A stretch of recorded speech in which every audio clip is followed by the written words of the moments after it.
द्वापर युग में एक बार यशोदा माँ ने श्री कृष्ण से कहा कि वह सारे संसार के उत्पादन कर्ता और पालनहारी हैं।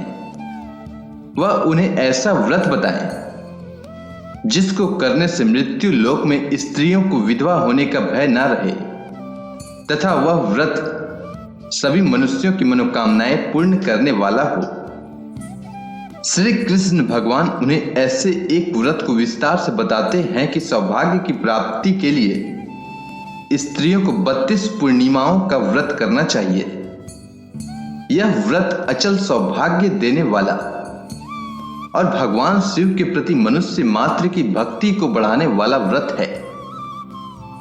इस पर यशोदा जी कहने लगे कि इस व्रत को मृत्यु लोक में किसने किया था। तब भगवान श्री कृष्ण ने कहा कि इस भूमंडल पर अनेक प्रकार के रत्नों से परिपूर्ण कातिका नाम की एक नगरी थी। वहां चंद्रहास नामक राजा राज्य करता था। उसी नगर में धनेश्वर नाम का एक ब्राह्मण था और उसकी स्त्री बहुत सुंदर थी जिसका नाम रूपवती था। दोनों ही उस नगरी में बड़े प्रेम से रहते थे। उनके घर में धन धान्य आदि की कोई कमी नहीं थी, परंतु उनको बहुत बड़ा दुख था कि उनके कोई संतान नहीं थी। एक समय बड़ा योगी उस नगरी में आया। वह योगी उस ब्राह्मण के घर को छोड़कर अन्य सभी के घरों से भिक्षा लेकर भोजन किया करता था। वह रूपवती से कभी भिक्षा नहीं लेता था। एक दिन वह योगी रूपवती से भिक्षा न लेकर किसी अन्य घर से भिक्षा लेकर गंगा किनारे जाकर प्रेम पूर्वक खा रहा था। तभी धनेश्वर ने योगी को ऐसा करते हुए देख लिया था।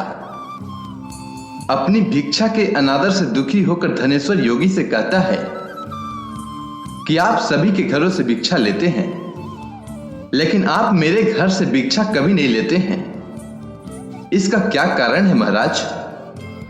इस पर योगी ने कहा कि निसंतान के घर की भीख पतितों के अन्न के समान होती है और जो पतितों का अन्न खाता है वह भी पतित हो जाता है, क्योंकि वह निसंतान है।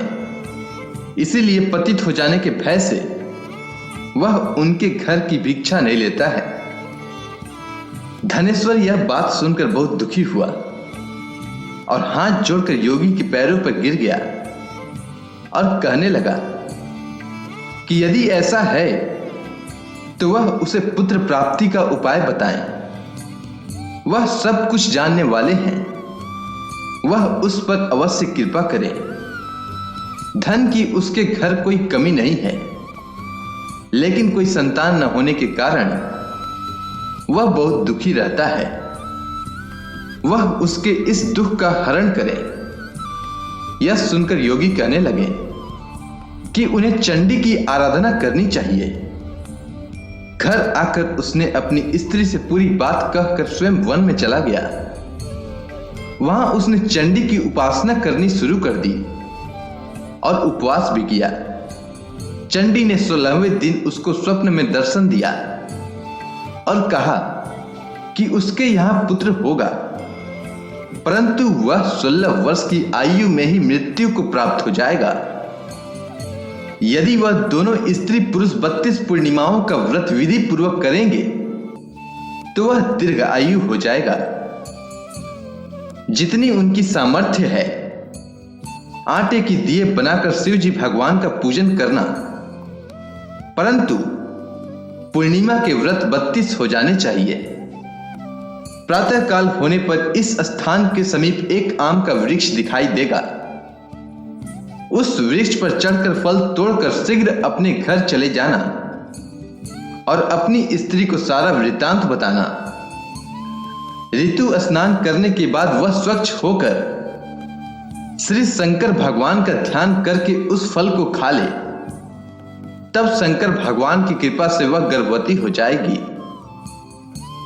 जब वह ब्राह्मण प्रातः काल उठा तो उसने उस स्थान के पास ही आम का वृक्ष देखा, जिस पर बहुत सुंदर आम का फल लगा हुआ था। उस ब्राह्मण ने आम के वृक्ष पर चढ़कर फल तोड़ने का प्रयास किया, परंतु वृक्ष पर कई बार कोशिश करने पर भी वह चढ़ नहीं पाया। तब उस ब्राह्मण को बहुत चिंता हुई और वह विघ्नहर्ता श्री गणेश भगवान जी की वंदना करने लगा। गणेश जी की प्रार्थना करने पर उनकी कृपा से धनेश्वर वृक्ष पर चढ़ गया और उसने सुंदर आम के फल को तोड़ लिया। उस धनेश्वर ब्राह्मण ने जल्दी से घर जाकर अपनी स्त्री को वह फल दे दिया और उसकी स्त्री ने अपनी पति के कहे अनुसार उस फल को खा लिया और वह गर्भवती हो गई। देवी जी की असीम कृपा से एक अत्यंत सुंदर पुत्र उत्पन्न हुआ, जिसका नाम उन्होंने देवी दास रखा।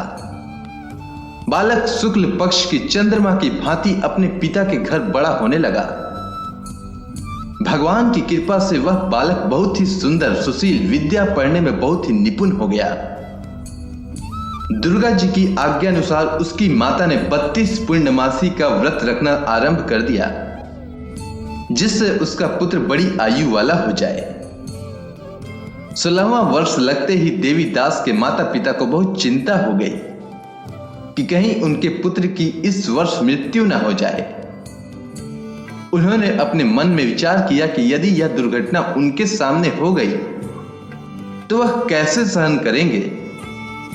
इसीलिए उन्होंने देवी दास के मामा को बुलाया और कहा कि उनकी एक बहुत बड़ी इच्छा है। देवी दास 1 वर्ष तक काशी में जाकर विद्या का अध्ययन करे और उसको अकेला भी नहीं छोड़ना चाहिए। इसीलिए वह साथ चले जाएं और 1 वर्ष के बाद इसे वापस ले आना। तब सारा प्रबंध करके उनके माता पिता ने देवी दास को एक घोड़े पर बैठाकर उसके मामा के साथ भेज दिया, परंतु यह बात उन्होंने मामा या किसी और को नहीं बताई। धनेश्वर ने अपनी पत्नी के साथ माता भगवती के सामने मंगल कामना तथा दीर्घ आयु के लिए भगवती की आराधना और पूर्णमासियों का व्रत करना आरंभ कर दिया। इस प्रकार बराबर 32 पूर्णमासी के व्रत को उन्होंने पूरा किया। कुछ समय के बाद एक दिन वह दोनों मामा और भांजा रात बिताने के लिए एक गांव में ठहरे थे। वहां पर एक ब्राह्मण की सुंदर लड़की का विवाह होने वाला था। इसके बाद उस लड़की ने देवी दास के साथ विवाह करने की बात कही, लेकिन देवी दास अपनी आयु के बारे में बताता है और कहता है कि उसकी आयु बहुत कम है। लड़की ने कहा कि जो गति उनकी होगी वही उसकी होगी। इसके बाद देवी दास और उस लड़की का विवाह हो गया और दोनों ने भोजन किया। सुबह देवी दास ने अपनी पत्नी को 3 नगों से जड़ी हुई एक अंगूठी और रुमाल दिया और बोला, उसका मरण और जीवन देखने के लिए एक पुष्प वाटिका बना ले, और यह भी कहा कि जिस समय और जिस दिन उसका प्राणों का अंत होगा उस दिन यह फूल सूख जाएंगे, और जब यह फिर से हरे भरे हो जाएं तो जान लेना कि वह जीवित है। इसके बाद भगवान श्री कृष्ण माता यशोदा से कहते हैं कि इस प्रकार देवी दास काशी विद्या अध्ययन के लिए चला गया। जब कुछ समय बीत गया तो काल से प्रेरित होकर एक सर्प रात के समय उसको डसने के लिए वहां पर आया। उस विषधर के प्रभाव से उसके शयन का स्थान चारों ओर से विष की ज्वाला से विषैला हो गया, परंतु व्रत के प्रभाव से उसको काट नहीं पाया, क्योंकि पहले ही उसकी माता ने 32 पूर्णमासियों का व्रत कर रखा था। इसके बाद स्वयं काल वहां पर आया और उसके शरीर से प्राणों को निकालने की कोशिश करने लगा, जिससे वह मूर्छित होकर पृथ्वी पर गिर गया। तभी उसी समय माता पार्वती के साथ भगवान शंकर वहां पर आ गए। उसको बेहोश दशा में देखकर पार्वती जी ने भगवान शंकर से कहा कि इस बालक की माता ने पहले ही 32 पूर्णमासियों का व्रत पूरा किया है, इसीलिए वह उसे प्राण दान दें। इस प्रकार शिव जी ने उसको प्राण दान दिया। इस व्रत के प्रभाव से काल को भी पीछे हटना पड़ा। और देवी दास स्वस्थ होकर बैठ गया। उधर उसकी स्त्री उसके काल की प्रतीक्षा किया करती थी। जब उसने देखा कि उस पुष्प वाटिका में पुष्प सूख गए हैं तो वह बहुत हैरान हुई, लेकिन जब वाटिका फिर से हरी भरी हो गई तो वह जान गई कि उसके पति को कुछ नहीं हुआ है। यह देखकर वह बहुत प्रसन्न मन से अपने पिता से कहने लगी कि उसके पति जीवित हैं और वे उन्हें खोजें। इसके बाद 16वां साल बीत जाने पर देवी दास अपने मामा के साथ काशी से वापस आने लगा। उधर उनके ससुर घर से उनको खोजने के लिए जाने ही वाले थे कि वह दोनों मामा भांजे वहां आ गए। उनको आया देखकर उनके ससुर को बहुत प्रसन्नता हुई और वह प्रसन्नता के साथ उन्हें अपने घर ले गए। उस समय नगर के निवासी भी वहां इकट्ठा हो गए और कन्या ने भी लड़के को पहचान लिया। कुछ दिन बाद देवी दास अपनी पत्नी और मामा के साथ बहुत से उपहार लेकर अपने नगर की ओर चल दिया। जब वह अपने गांव निकट पहुंचा तो कई लोगों ने उसको देखकर उसके माता पिता को पहले ही खबर दे दी कि उनका पुत्र देवी दास अपनी पत्नी और मामा के साथ आ रहा है। ऐसा सुनकर उनके माता पिता बहुत ही खुश हुए। पुत्र और पुत्र वधू के आने की खुशी में धनेश्वर ने बहुत बड़ा उत्सव मनाया। इसके बाद श्री कृष्ण भगवान कहते हैं कि धनेश्वर 32 पूर्णमासी के प्रभाव से पुत्रवान हुआ। जो व्यक्ति इस व्रत को करते हैं जन्म जन्मांतर के पापों से छुटकारा प्राप्त कर लेते हैं। उम्मीद करता हूं आपको यह कथा अच्छी लगी होगी। जय श्री कृष्ण।